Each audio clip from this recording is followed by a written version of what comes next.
Tonight on CBC Vancouver News. I was pretty happy, kind of like vindicated in some way. After being banned from the U.S. for life over CBD oil found in his truck, a BC man has received word the ban may be reversed. Plus, most of the mountains of Western Canada have a very weak snowpack right now. as temperatures rise this weekend across much of the province, so too does the risk of avalanches. And we've already had a fire. There was a forest fire out by Chatwin. So that was only a couple weeks ago. So that tells you how dry it already is within the Northeast. how a town forced to evacuate because of wildfires is preparing for another concerning fire season. This is CBC Vancouver News.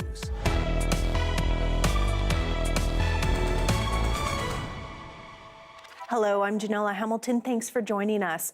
We have new developments to share with you in a story we first brought you more than a year ago. A BC man was hit with a lifetime ban from entering the U.S. after border agents found CBD oil in his car. But as Joel Ballard reports, customs agents recently tested the oil, and the results have given the man new energy to fight the ban. It's been a difficult year for Jonathan Howling.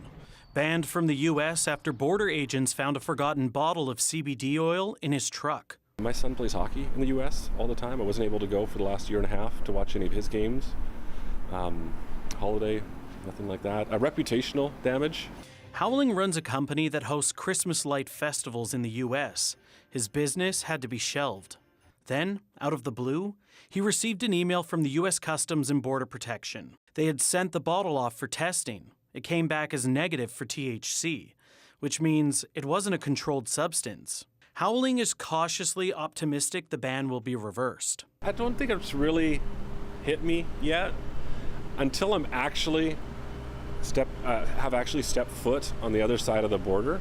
Then maybe I'll believe it, but I don't really know who I can trust at this point. Cannabis is legal in Canada. The same goes for Washington State, where Howling attempted to cross back in 2022. But borders are federally regulated, and under federal law, the sale, possession, or distribution of marijuana is still illegal. As far as I know, I'm still banned. Since cannabis was legalized in Canada, many Canadians have faced similar bans at the border. It's been big business for this Washington-based immigration lawyer, who was shocked to read Howling's letter. Having this kind of accountability, having the U.S. government actually look at one of their actions and review it, I think is very encouraging. At the border, Saunders says Canadians aren't entitled to a process of law, with border agents serving as judge and jury. But he says this case provides some hope for Howling and other Canadians. I think it gives him a lot of opportunity here. So now he can go back to immigration and say, I was actually not in possession of a controlled substance. Back in Langley, Howling says he has already contacted U.S. Customs and Border Protection. Hopeful, but still frustrated. There's so much damage that's already been done and can't be reversed. I feel more like it's just a regret that all of this happened. Customs and Border Protection wouldn't comment on this specific case, but did say there are steps a traveler can take to appeal a ban. Joel Ballard, CBC News, Langley.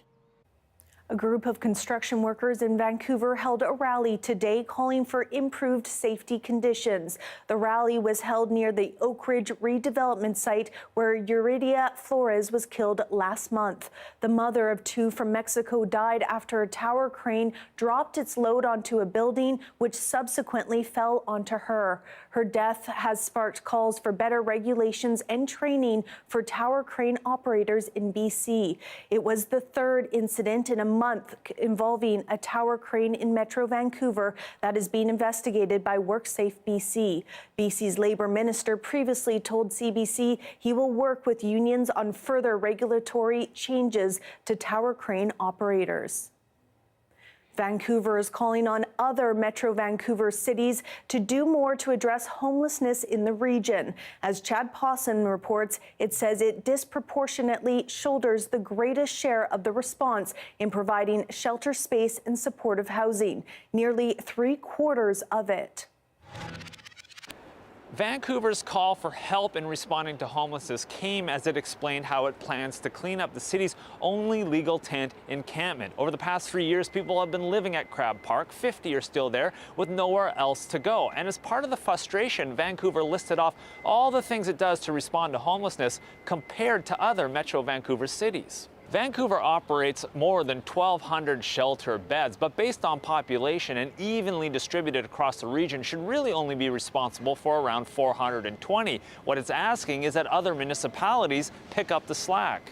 To ensure that vulnerable people are being taken care of wherever they are, and that they don't just have to come to Vancouver because we're the only ones providing those services. We really need it across the region. The same goes for supportive housing in the region and wraparound services. Now, Vancouver does have the most homeless people in the region at 2,420. But what Vancouver has built is it drawing in the region's most vulnerable. Here in Burnaby, the city says no, its homeless come from Burnaby, and the city is heeding the call to do more. Just this year, it opened a 24-hour, 40-bed winter shelter.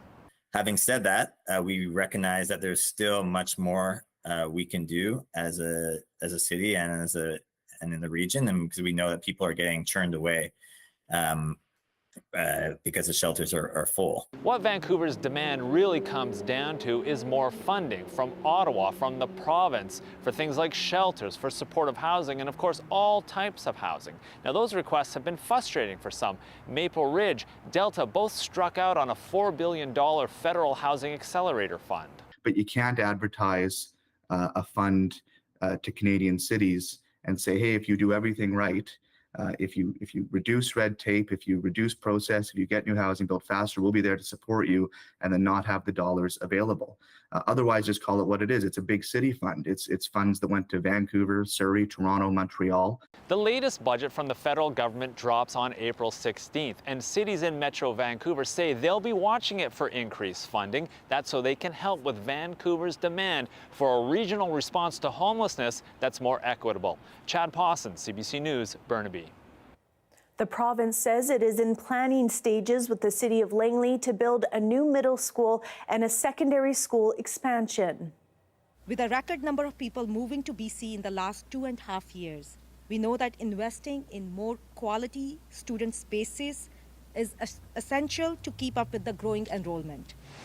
The projects include a new Smith Neighborhood Middle School and an addition for R.E. Mountain Secondary. The minister also says the recently announced prefab classroom additions to Richard Bullpit Elementary will be ready for students this fall. A BC small claims court says low-cost carrier Flair Airlines has to shell out nearly $800 to compensate a passenger. The man had a bag full of seafood that went rotten during the 5 days his luggage was delayed. Our Leanne Young spoke with CBC's Jason Proctor about why the airline has been forced to pay up. Jason, what did the court find? Okay, so this is sort of interesting. This guy, Brian Vu, travels in November 2022 from Vancouver to Ontario on Flair. I paid $72 to check a couple of pieces of luggage. Now, one of the pieces of luggage had $250 worth of crab meat, $120 worth of fish cakes, $80 worth of sea cucumbers, and $72 worth of dandelion root in it. Basically, that is the piece of luggage that goes missing for 5 days. It's ultimately delivered back to him here in Vancouver. But by that point, he says, well, this stuff is all rotten. And he decides to sue in small claims court Flair Airlines over this. Right, so these are just some delicacies, really. Like, they sound quite delicious. I like some of those. So, but what are actually the rules for airlines when it comes to their obligations? Well, this is super fascinating because Flair shows up, an employee, with a copy of the ticket, the contract, which says you cannot pack perishable items and you're responsible for, it if they spoil, and basically says, look, you signed this contract, that's the deal.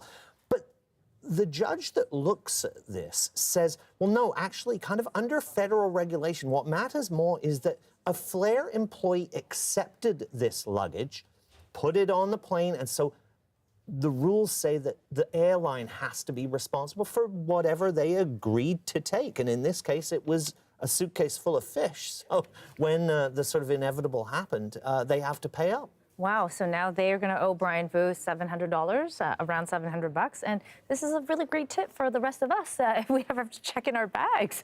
It really is. No raw meat, no vegetables. That's also come up in past cases. So just basically, stick to the clothes. Stick to the clothes. But if you do have to sue, you could have a chance of winning. You might. You might. Okay, all right, thanks for that. That's Jason Proctor for us. There could be potential job action at Vancouver Airport during the busy spring break rush. YVR's food service workers voted 85% in favor of strike action if negotiations fail to reach a new deal. Their number one priority, bumping their wages to up to $25 an hour, the living wage in Metro Vancouver. The workers are employed by SSP Canada Food Services.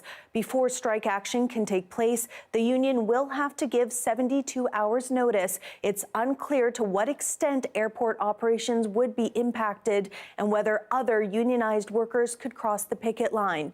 Travelers are being warned to plan ahead. Switching to an electric vehicle typically comes with one significant hurdle, the price tag. Now, a new UBC study says the cost all depends on where you live and how much you drive. Lindsay Duncombe explains. With 3 kids, a house in the suburbs and a job in the city, Bassam Javed drives a lot. I drive at least 100 kilometers a day. He wanted to find out if buying an electric vehicle would save him money, higher upfront cost, but no more gas bills. And then I figured that, this is actually something that would be interesting for more people than just me. Because he's a PhD candidate and lecturer at UBC, Javed turned his personal dilemma into a study, comparing the total cost of owning and operating an electric vehicle with its gas counterpart. There's a lot of factors that go into it. Electricity prices, gasoline prices, the amount of rebates. What he found was the cost calculation of owning an EV varies dramatically, depending on where you live in Canada and how much you drive. Costs are lowest in Quebec because it has the highest subsidies and cheapest electricity. EV drivers there would have to drive an average of 46 kilometers a day for 7 years to break even, compared to a gas car. BC comes in second with 64 kilometers daily. Ontario, 88 kilometers. And up north, owning an EV doesn't make much sense. To break even, drivers in Nunavut would have to average 181 kilometers. And so there's actually a big urban-rural gap in the problems that arise when you transition to an electric vehicle. This economist says policies to promote electric vehicles need to take geography into account. And that's the one we're looking at right there. Cost isn't the only factor for shoppers like Christian Sloan. Definitely the green aspect holds weight as well. It's nice to be shaking it up and doing your part to change the game a little bit. As for Javed, after all that research, he drives an electric plug-in hybrid. If you're driving a lot and depending on where you live in Canada, it can make a lot of sense. For the amount of time he spends on the road, he figures he'll save money eventually. Lindsay Duncombe, CBC News, Vancouver. It feels like spring is finally here. The birds are chirping and the sun is out. This weekend's warm weather is a welcome change for many looking to get outdoors. But as Saurabh Sandhu tells us, as temperatures rise across much of BC, the risk of avalanches in the backcountry also goes up. We have some Swiss chard, spinach, kale, lettuce, broccoli, cabbage, cauliflower. These are all things that you can put outside in your garden right now. The first glimpse of spring is already on display. And for those looking to bring some color into their homes, there's lots to choose from. Also, here's some primula that are in bloom. This is going to give you great color at your front entrance or your front door. Miles says it's a good time to get your garden started, with temperatures expected to rise this weekend. Beginning Friday, Environment Canada is forecasting above average temperatures for the days ahead. We're going to see an increase in our daytime high temperatures, reaching up into the mid to upper teens for places nearest to the water, and then even into the low 20s for areas further inland, the Fraser Valley, and even up into Pemberton. Environment Canada says some places in the province, like Metro Vancouver, the Fraser Valley and Whistler, could see the daily temperature records break. The forecasted temperatures are anywhere from about 5 to 12 degrees above normal, so this is significant warmth coming to the province. And the sudden change is also triggering avalanche warnings. I think it's important that people know it's not a time to go into avalanche terrain if you are going into the backcountry. Avalanche Canada says a shift to warmer weather creates layers in the snowpack, and recent snow accumulation at the start of the month may not bond well with the crust layer, greatly increasing the chances of an avalanche. Most of the mountains of Western Canada have a very weak snowpack right now. We've already been in the pattern of large avalanches occurring pretty much since the start of the month. Last week, River Forecast Centre reported BC snowpacks to be 34% below the seasonal average. However, they say warmer temperatures ahead could lead to an early start of the snow melt, raising further concerns of an impending drought season. Saurabh Sandhu, CBC News, Vancouver. While it's good news for most, the warm weather might negatively affect skiers, as Whistler Blackcomb may be closed due to safety reasons.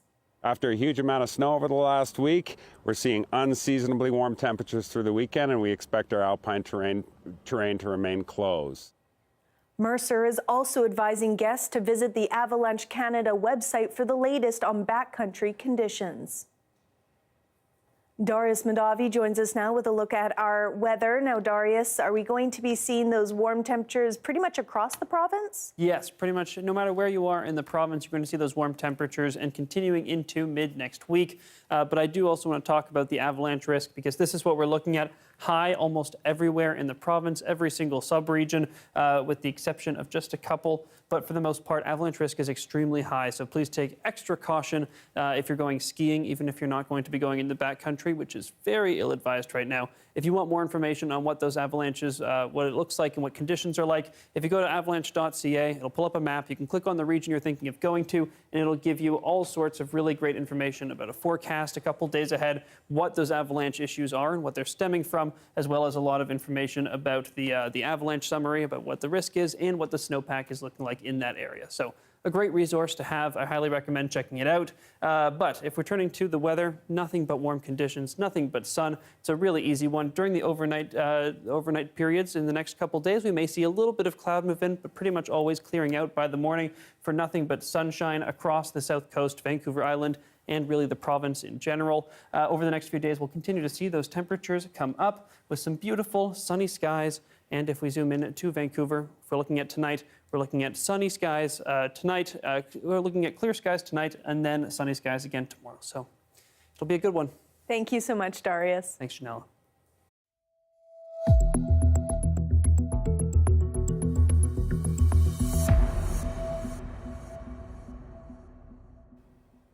We continue our in-depth look at the ongoing drought situation in this province. Last year, thousands had to evacuate their homes in Tumbler Ridge in northeastern BC because of wildfires. Now the town is preparing for another fire season, with concerns looming that the persistent drought conditions will make the fires much worse. Our Tanya Fletcher spoke with the mayor of the district of Tumbler Ridge. Take a look. Daryl Krakawa is the mayor of the district of Tumbler Ridge. He joins me now. Thanks so much for your time today. Well, thank you very much, Tanya, for the invite. You bet. So, Mayor, first of all, how is your community preparing for this upcoming wildfire season? Yeah, so we're looking at a bunch of things. So we've met with BC Wildfire Services as well as the Ministry of Forestry, and even our local fire department. Reaching out and talking about fire smart programs and looking at a fire smart coordinator. Obviously, we won't be able to get everything done that we want to get done in 2024, but we also got to start the plans to move forward, because I don't think drought is only going to be in 2024. Now, we know snow levels in your region have been unseasonably low, much like the rest of BC. How is that expected to impact this fire risk this year in particular? Yeah, it's our snowpack's really low. We didn't even get our fall rain that we normally do, so our snowpack is very, very low.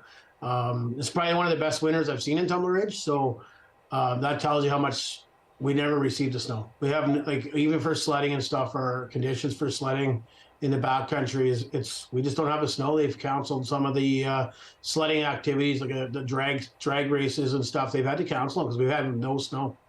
What does that mean as far as timelines go? I mean, when would you usually expect to ramp up with the fire season, and how earlier might that be this year? Yeah, I mean, I think last year within the northeast, I believe it was in May that the fire started north of Fort St. John. So I guess what we're doing, we're hoping for rain. We're going to need the rain to come early this year as it warms up. If not, we've already had a fire. There was a forest fire out by Chatwin. So that was only a couple weeks ago. So that tells you how dry it already is within the Northeast.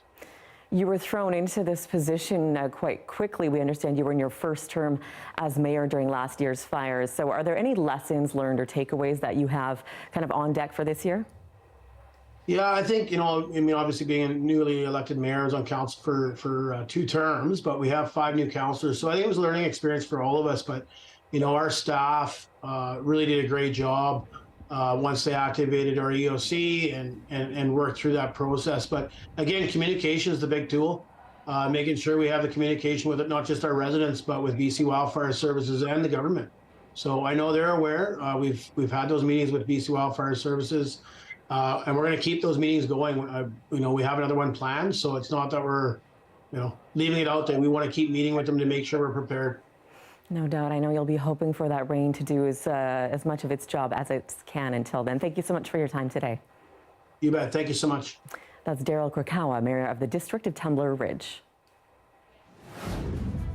Muslims are currently observing the month of Ramadan, but does everybody do it the same way? After the break, how Muslims make the month their own.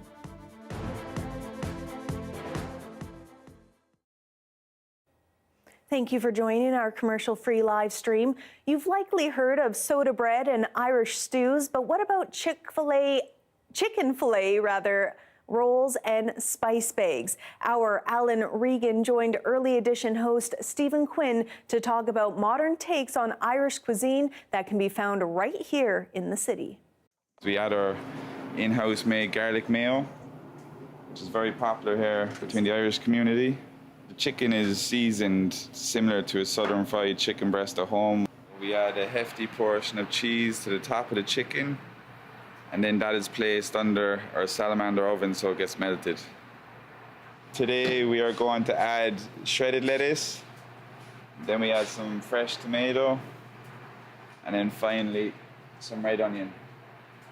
A lot of our customers like to add a portion of chips with the chicken fillet roll because it goes nice for a lunchtime dish. And it's also an Irish tradition to cut the sandwich in half because it tastes better. Can you customize what's in there, by the way? Can you make a personal order out of it? You can actually, yeah, but you should be warned because the debate is pretty fierce over what should and shouldn't go in a chicken fillet roll. There's a popular Facebook group called Irish and New in Vancouver. So I asked its members this week what they like to include in their rolls. Rebecca replied she likes stuffing, crispy onions, taco sauce. Adam likes mixed peppers. He likes lettuce, stuffing, and mayo. Connor got criticised in the group for his opinions on this because he likes hash browns. And Peter replied saying that that's controversial. Okay, so that Facebook group, though, that you're talking about, they play a part in the story of the spice bag, and we're going to get to that in a moment. But what exactly is a spice bag? Yes, this is another fast food dish, and it's sold commonly at Chinese restaurants in Ireland. It combines breaded chicken, fries, peppers, chilies, onions, and a load of salt, all fried up together. And sometimes it's served up with fried rice and with curry sauce too. And one of the places that does that is Sweet Mandarin here in Vancouver. Our customers tell me put together. Inside have 4 items, salt pepper chicken, salt pepper chips, and egg fried rice and curry sauce. They say if together, all put together, make the spice bossy.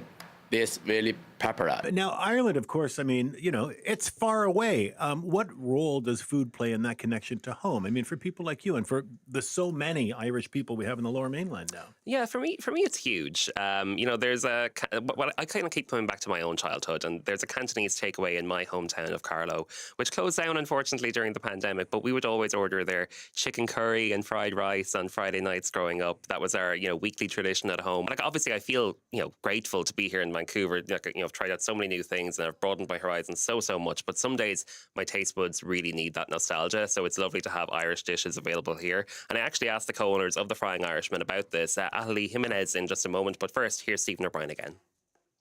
The slogan for the business.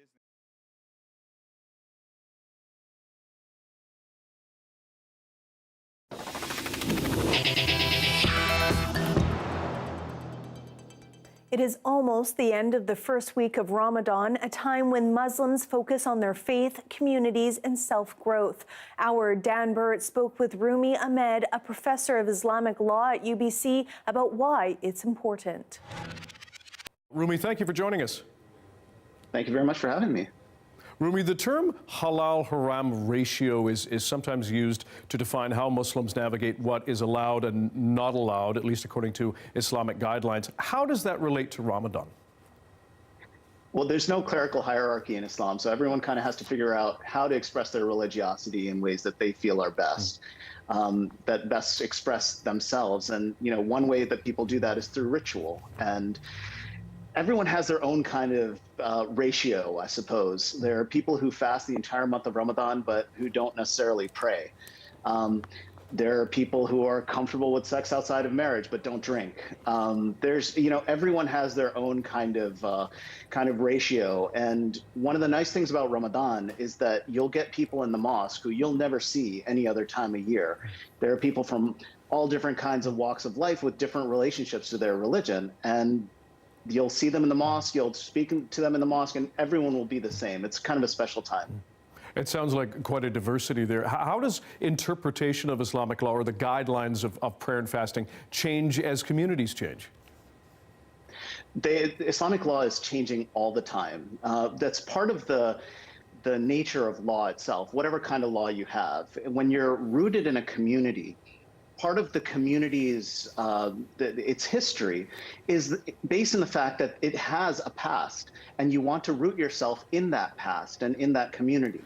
But the community has to remain relevant throughout times and places. So, you know, there might not have been any Islamic laws on tweeting or halal dating until the last few decades. But as times change, laws adapt and laws change to go with it so that you feel like you can live in the modern world, but also be rooted to this past and this community.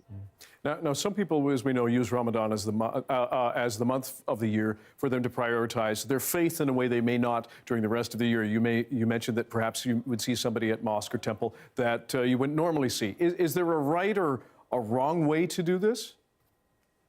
I mean, some people would say, yes, there's a right or a wrong way to do that, but that's part of the diversity of the Muslim community. There are people who believe that there's only one right way to be Muslim, and there's other people who believe that there are many different ways to be Muslim. Probably, just to give you an example of the diversity in the community, probably the largest theological school in terms of adherence, the Hanafi school of law, believes that there's no connection between faith and law. So doing good deeds doesn't make you a better believer. Doing bad deeds doesn't make you a worse believer. Everyone is equal in terms of belief. So it doesn't really make sense to speak of good Muslims or bad Muslims, but that's not everyone. Some people believe that that's wrong. And that's part of the nature of being in a community, is that you have all these different diverse voices. And how do you think non-Muslims can support Muslims during Ramadan, however they're interpreting it? You know, I tell you, when I was growing up, there weren't a lot of Muslims in my school, and I was usually the only person who was fasting. And it's hard, and you especially when people all around you are eating and enjoying themselves and drinking, but it attunes you to the fact also that not everyone is eating and drinking, and some people are going hungry. And, you know, in this time, I think it's important for us to be mindful that not everyone is food secure. There are indigenous communities without clean water.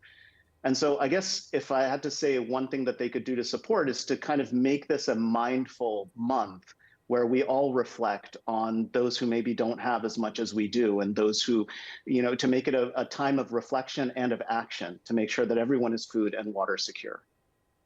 Rumi Ahmed is a professor of Islamic law at UBC. Thank you for sharing your time and your expertise with us. Thank you. Take care. An election is being held in Russia and the areas it occupies in Ukraine. Why there's little doubt who will win. That's next.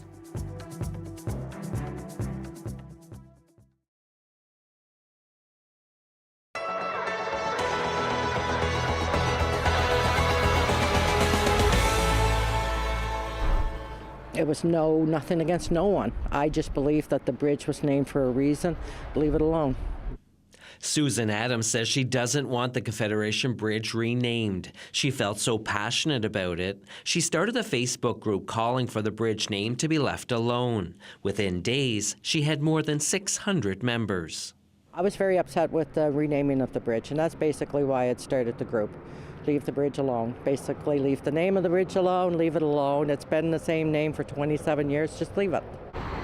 She's not alone. Judy Laird agrees with Adams and also joined the group. I really don't think it should change. It's been 2 years now since the PEI legislature voted unanimously to urge the federal government to rename the bridge Abuwick Crossing, the original Mi'kmaq name for Prince Edward Island. It's actually the name chosen by a committee back in the 1990s, but the federal government went in another direction. The minister says in the end she had the right to pick one of the names, and she wanted something with a more national ring to it. I thought it was an appropriate choice. I made the decision. I still think it's the right name for the bridge. Senator Brian Francis has called on the federal government to get on with the renaming of the bridge. He also knows about the opposition to it. In a statement to CBC News, Francis says, "I respect everyone's right to express their views, but I am deeply troubled by the creation of an online page featuring a range of discriminatory and racist comments about First Nations and other Indigenous people in Canada. However, while incredibly hurtful and harmful, I know these comments do not reflect the values of the majority of Islanders and Canadians who are committed to establishing respectful relationships with the Mi'kmaq and all Indigenous people and communities." Adams says she left the group she started because some of the comments were getting out of hand. The group has since been taken down. She's now calling for a plebiscite so all Islanders can have their say. Senator Brian Francis describes the name change as a small but significant act of reconciliation. Public Works and Procurement Canada told CBC News last month that it continues to review the motion passed in the Prince Edward Island legislature, and there's no timeline for a decision. Wayne Thibodeau, CBC News, Borden Carlton.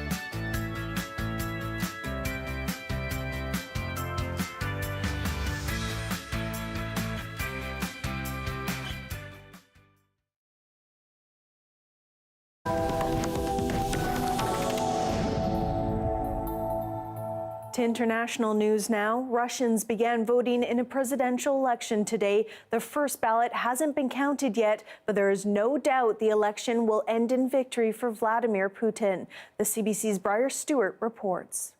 This is not the image the Kremlin wanted to see on election day, but just like other forms of dissent, this fire at a polling station was quickly snuffed out. There were a handful of protests across the country. Someone threw a Molotov cocktail at a polling station in St. Petersburg. This woman who dumped green ink into a ballot box is under investigation. Still, millions cast ballots, not only across Russia, but also in Ukrainian territories under its control. but everyone already knows what the outcome will be. The best president we've had since the Second World War. It's our President Putin, said this man. We don't expect anything good. Everything will be bad, said another. 3 other names are on the ballot, but they're all Kremlin loyalists. Any meaningful opponent has been barred. Absent any kind of race, some of the polls looked more like a spectacle. In Siberia, a shaman performed a ritual blessing. At another polling station, voters could pose beside a cutout of Tucker Carlson, who interviewed Vladimir Putin last month. But close to Russia's border, officials accused Ukraine of shelling the area, killing at least 1 and trying to intimidate voters. These enemy strikes will not remain unpunished, Putin vowed. Now on track to win his 5th term as president. Go like, hello, it's me, I'm president once again. Why bother? It is getting chilly in Moscow. Ivan Golitsyn lives in Moscow and talks about life in Russia on his YouTube channel. But he's now making plans to leave before Putin is inaugurated again. So he can do whatever he wants. And, considering what's going on right now and considering that there's probably going to be another wave of mobilization, I don't want to be waiting here like last time I did. Voting will continue throughout the weekend. Supporters of opposition leader Alexei Navalny, who died in an Arctic penal colony last month, are planning an active protest. They're urging people to turn up at noon on Sunday. And if they want to vote, they're asking them to spoil their ballot or vote against Putin. Briar Stewart, CBC News, London. Pregnant women and new mothers in Gaza are among the most vulnerable as medical resources dwindle. We're going to take you inside Gaza's only functioning maternity hospital, where medication and supplies are scarce, and at least one doctor tells us she is horrified by what she sees. Chris Brown had this story on The National last night. After years of trying for a baby, Ala Jabbar is 8 months pregnant with her first child. Displaced and trying to survive in a camp in Rafah, she spoke to a videographer working for CBC News. My baby's weight is low because there's no fresh or healthy food, she said. I have low blood pressure from malnutrition that causes me to faint. The UN says on average there is only 1 toilet for 340 people in camps throughout the Gaza Strip, and expectant mothers aren't drinking water to minimize the need to visit them. The doctor said, I'm dehydrated, Ala told us. I've caught infections and bacteria from the state of the toilets. When the time comes to give birth, she can only hope it will be less excruciating than it was for Nerman Abu Saif. The 37-year-old gave birth in November by C-section, but anesthetic was in short supply. I only had half of the regular amount of anesthesia, she said. She was discharged after less than a day because the hospital needed the bed for someone else, forcing her to return to a dirty, crowded shelter. In a recent report, UNICEF said the babies of 5,500 Palestinian women who will give birth in March are at risk of dying due to a lack of access to pre- and postnatal care, and in part because the anxiety of trying to survive in a war zone is leading to premature births.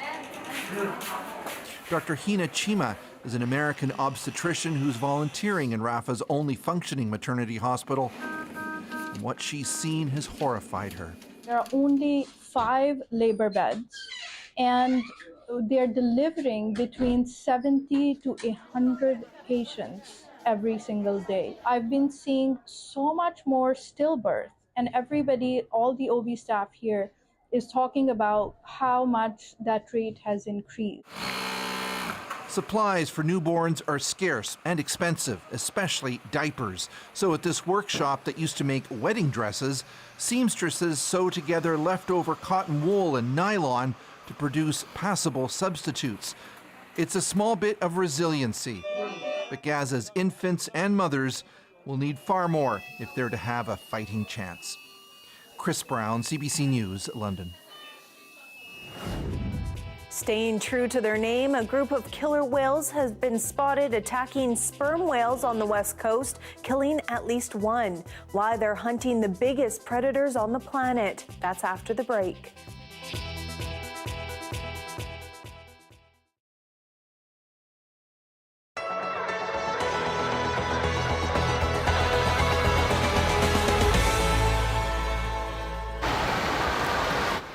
countdown is on for Veronica McClellan, so every lap, every practice counts.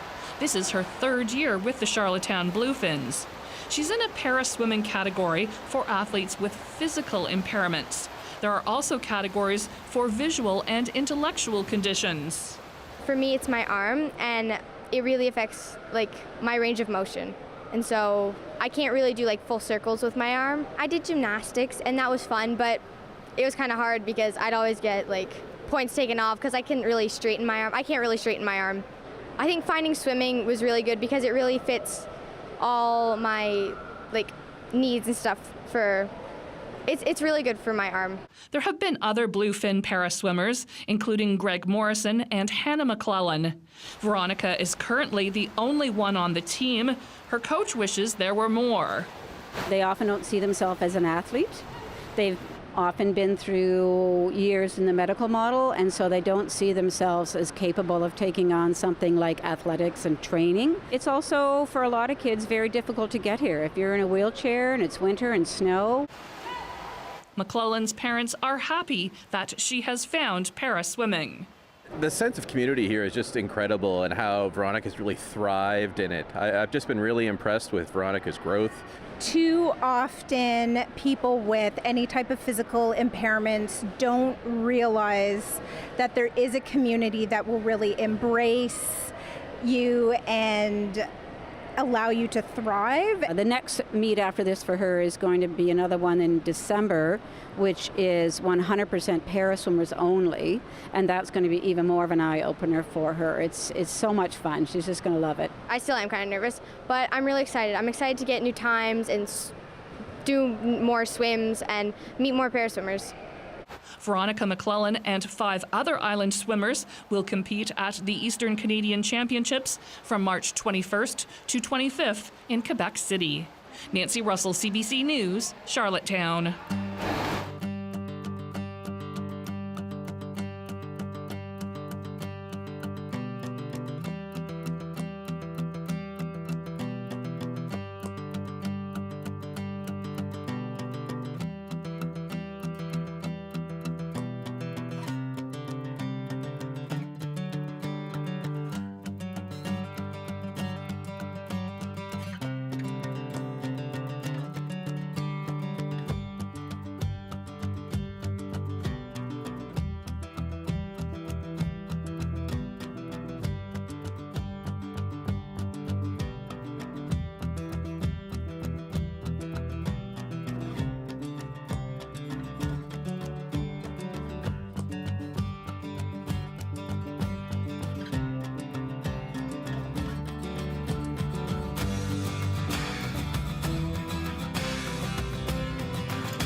Hey, I'm Rohith Joseph. Vibin' is the new show all about discovering great new songs and fresh artists from across BC and beyond.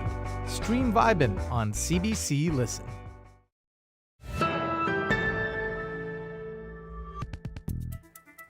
UBC researchers say they've identified a potentially new population of orcas that hunt the biggest predators in the world.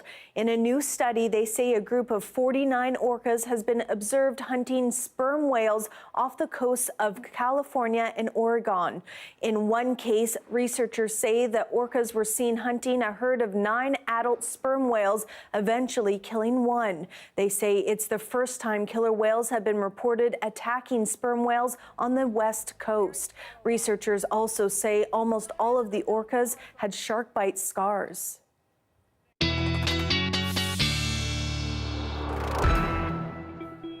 Darius Madavi joins us now with a look at our weekend weather. Darius?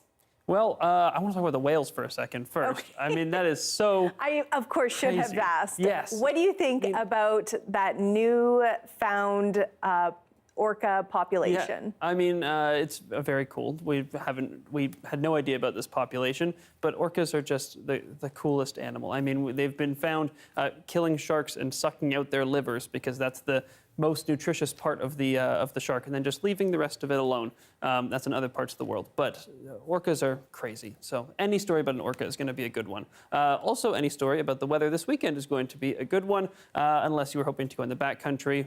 Avalanche risk is still very high, so be on the lookout for that. But if you're just planning to spend some time outside, especially out in the wilderness or out in the city, it's going to be a good one for that. Nothing happening across the province, with the exception of a little bit of precipitation still coming in the northwest. No radar coverage there, so we can't see it. So the main reason I was showing this was just to show the cloud clearing out and pretty much the calm conditions that we have across BC. If we take a look at the temperatures, this is going to be the big weather story. Those temperatures continuing to climb into the weekend. It's Sunday or Monday, depending on where you are, probably going to be the warmest day. Temperatures coming down a little bit on Tuesday and a little bit more on Wednesday, particularly for more more eastern parts of the province. Here on the coast, we are going to stay quite warm for quite a while. The little bit of cloud still for some parts of the province, but that's even clearing out by around noon tomorrow, if not the afternoon. So a little bit of good news there as well. And if we zoom in for our Vancouver forecast, still very consistent, sun, sun, sun, sun, sun, but eventually we do get a little bit of cloud starting to move in on Wednesday. Not sure yet if that's going to be a sign of a bigger change to come as we get later into next week, but for now, it looks like temperatures just moderating a little bit down to around 14, 15 degrees, but generally speaking, still warm, sunny, and beautiful as we head into next week. All right, Doris, before you leave, guess what? It's time for...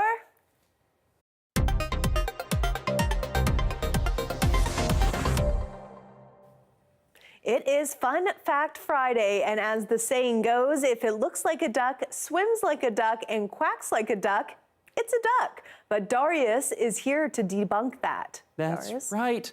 Janella, last time you were hosting the show on a Friday, we played a little game I called Bird or Not a Bird. And today we're going to play off that a little bit and play a game called Duck or Not a Duck, because there are...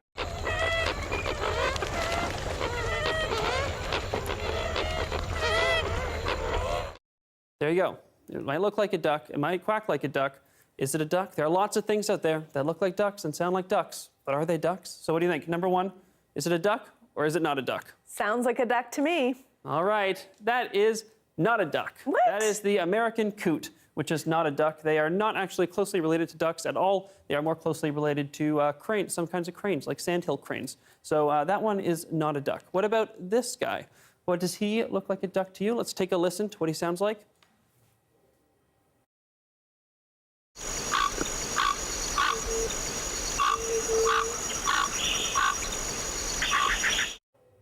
Okay, so he looks like a duck to me, but doesn't so much sound like a duck. So this one's a tricky one.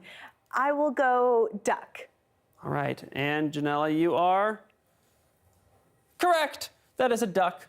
That is a comb duck. I, of course, picked the least a duck-looking duck I could think of. Doesn't really sound like a duck either, but he is a duck. And now I'm going to give you a hint, because one thing about ducks is they all have these webbed feet. Now, not everything that does have webbed feet is a duck, but if you see not webbed feet, you know it's not a duck. These lobed feet are more characteristics of coots and some other kinds of birds, other water birds. So, what about this one? What kind of feet do you think he's going to have? Do you think it's a duck or not a duck? Take a listen.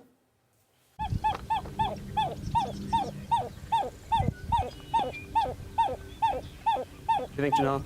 All these animals are so unique. I've never heard of any of them. I'm going to say not a duck. You are correct. It is a pied-billed grebe, more closely related to flamingos than ducks. 2 for 3, Janella. You pass. Well done. Thank you so much. That was a lot of fun. Thanks, Darius. Thanks, Janella. Diving into the history of an ancient martial arts, we talk all things Muay Thai next.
Muay Thai is more than just a combat sport. It's a martial art with a strong cultural history that stretches across the world. And this weekend, people around the world will celebrate Muay Thai Day, also known as Nai Kanam Dom Day, which honors the father of Muay Thai. The CBC's Steve Jung gave us an inside look.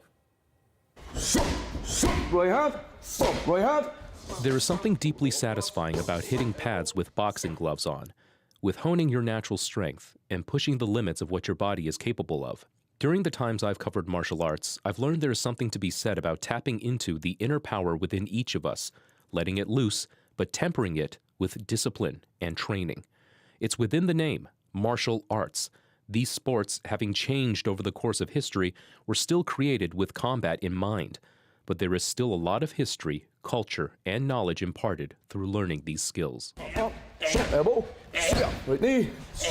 I'm Conor O'Farty. I'm one of the coaches here at Muay Thai Academy, and welcome to our gym. Let's get on to the mats, guys. Let's get on to the mats. In other martial arts, we do tend to use our legs and our hands, but in Muay Thai, we've got a couple of different strikes that we use. So in Muay Thai, we can punch, we can kick, so there's 1, 2, 3, 4, but we can knee left and right, and we can elbow left and right. So we like to say it's the art of 8 limbs. Muay Thai, as a sport, experienced a surge in popularity in the late 20th century, when practitioners began competing in international kickboxing competitions. It's the national sport of Thailand, and there is a very high level of respect and reverence people have for the martial art, and a deep love for the Muay Thai culture. A wide crew, you will see this before fights. It might be like a ceremonial dance that some people do before they fight. It's very traditional. Some people maybe think it's just a warm-up, but what it actually is, it's you're paying homage and you're paying respect to your coaches, your trainers. So it goes a lot deeper than just fighting. There's very much a lot of respect and a lot of honor involved in Muay Thai. In Thailand, there are 2 holidays celebrating the sport of Muay Thai. February 6th is National Muay Thai Day, a celebration of King Sanphet VIII, known as the Tiger King, a monarch of the Siamese Ayutthaya Kingdom, who himself was a fighter and promoted the sport as a national pastime. And on March 17th, practitioners around the world will be honoring the legacy of the father of Muay Thai, Nai Kanam Dom. This is a mural of Nai Kanam Dom himself. As you can see here, he's got his hands wrapped in what the traditional wearing of like before they had boxing gloves was actually a rope, like a hemp rope that they would wrap the fist in. It's nice to have Nai Kanam Dom looking over you, I suppose. It's a little bit of a case of legend meets history. Nai Kanam Dom was a soldier. The story goes, Nai Kanam Dom was a soldier in the Siamese army and was captured by the Burmese. The Burmese king then held a week of religious festivals to honor Buddha, including boxing matches. He wanted to demonstrate how much better his Burmese fighters were than the Siamese. And one of the fighters that put his name forward to fight was Nai Kanam Dom. And as the legend goes, Nai Kanam Dom fought one guy and bet one of Burma's top boxers. So as the legend goes, they brought out multiple fighters. Some people say it's anywhere between 8 and 10 different opponents, and Nai Kanam Dom bet every one of them. And although they were prisoners, the king of Burma was so impressed by Nai Kanam Dom's performance that he granted him freedom. According to the story, King Mangra of Burma was so impressed by Nai Kanam Dom's skills, he declared every part of the Thai is blessed with venom. Even with his bare hands, he can fell 10 opponents. Today, he has become a symbol of an unshakable will to win for an honor other than one's own, and the willingness to take on any challenge. And in Thailand, on Nai Kanam Dom Day, also known as Boxer's Day, fights are held to honor his name and valor. The story of this semi-mythical legendary figure was first told to me by Muay Thai Academy owner Adrian Sheed. Coming from both Thai and English descent, he says he's always felt like Muay Thai was in his blood. And after a career in the British Army, he spent time actively training and competing in Thailand. He now hopes to take the lessons he learned and pass them on through the gym. In Muay Thai, the calmness. The more relaxed you are, the more dangerous you are. You know, don't use aggression, don't fight with emotion. So yeah, basically, so if you're more relaxed, you get to get your punches off quicker, your elbows quicker, your timing down, your range management and stuff like that. It's not just all about power. Today, he also sponsors a Thai fighter to train with him in Vancouver. Pet Punam Rong, Kep Mu Kao. the reigning featherweight champion in the Dutch kickboxing promotion, Glory.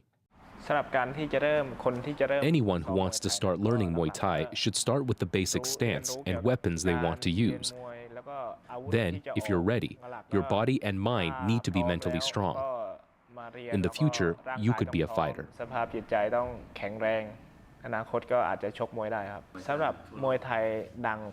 Muay Thai being so popular around the world, this makes me very happy. This has put Thailand on the map and taught people how to strike and defend themselves. I am very happy that Muay Thai is on a global scale. March 17th is not just a celebration of Muay Thai as a sport and martial art, but also Nai Kanam Dam's fighting spirit, courage, and journey to freedom, which modern-day fighters and practitioners use as inspiration to strive for excellence, both inside and outside the boxing ring. Muay Thai is not to be used on the street. You know, we use it, we practice it here. If you ever get into an altercation out on the street and you do need to use it, then that's okay. But when you're in the gym, we're all one team. We're here to learn. We're here to grow together. And you try and channel that aggression, you know, and let it out at the gym, so they don't go and use it on the outside. They don't go and try and get revenge on someone. And teach them the culture of Muay Thai. You know, we get a lot of kids in here, you know, who come from different backgrounds and stuff, and they have some anger issues and stuff. But after a while, they start to see the culture and the calmness, and they've been doing so good, and it's really helped them a lot. A visit to a Muay Thai gym wouldn't be complete without getting some work in on the pads. Sometimes, I just can't resist. 1, 2, block. Good, Steve, good. And again. 1, 2, block.